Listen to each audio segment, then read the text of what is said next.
As soon as sixth grade, I started getting involved with gangs, drugs, just that whole lifestyle and stuff like that. And no father in your home? No, my mom eventually she ended up marrying and stuff, but um, he, I never really got along with him, and I think by the time I was like 12 years old, um, my mom she was always they were always fighting because of me, or at least I felt. So I just I kind of like took it upon myself basically to say, I better just leave. It's better to just for me to take myself out of this picture so that so maybe they could be happy. Yeah. So I just said, okay, well, I'll just leave. So I Yeah. left real young, At what age? 12. By the time I was 18 years old, I went to prison for an 11-year sentence. For what?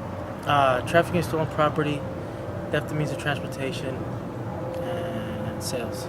And sales of drugs? Yes. What kind of drugs? Meth. Meth. So you're used to use meth?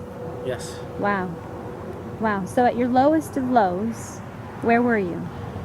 In prison, inside a prison.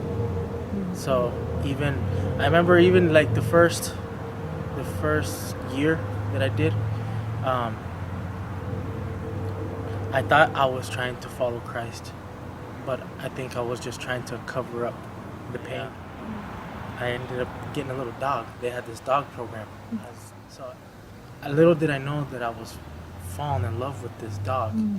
So my heart started to soften, and I had no idea. I think a few months later, the officers come to my cell again, and they say, Rodriguez, roll your stuff up, you're going back to Arizona. And that moment, my heart was completely broken. I broke down in tears, and I just fell apart. And I'm looking at myself. I remember looking at myself and looking at all these tears. I'm like, what's wrong with me? I'm like, why am I crying? What is this?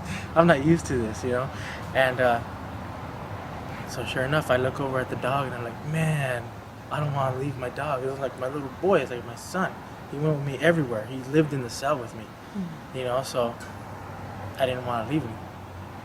But that was the beginning of God softening my heart and saying, okay, I'm peeling away some of that callous and allowing me to move to a lower level custody yard. So when I went down to that lower level custody yard, there's some opportunities came up, and that's where I finally said, okay, this is it. If this isn't God, then I don't know what is. So the last 5-6 years of my time, I every day I dedicated to praying, to reading, to studying, doing Bible studies, prayer circles, going to church every week.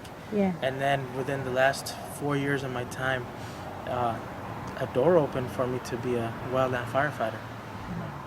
So explain what the opportunity for being a part of Rim to Rim has done for you. Okay. Well, it's strange because meeting Eli, I don't know how he got involved with this holy yoga.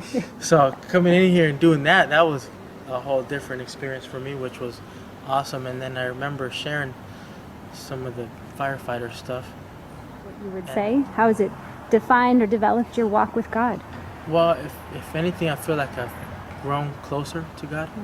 And like it says in the Bible, it says, draw close to me and I will draw close to you. And that's what it is. So it's like, some of these hikes are challenging. They're tough. So it's like, okay, God, I need your help right now. I need your help. I need you to get me through this because I'm getting ready to start crawling.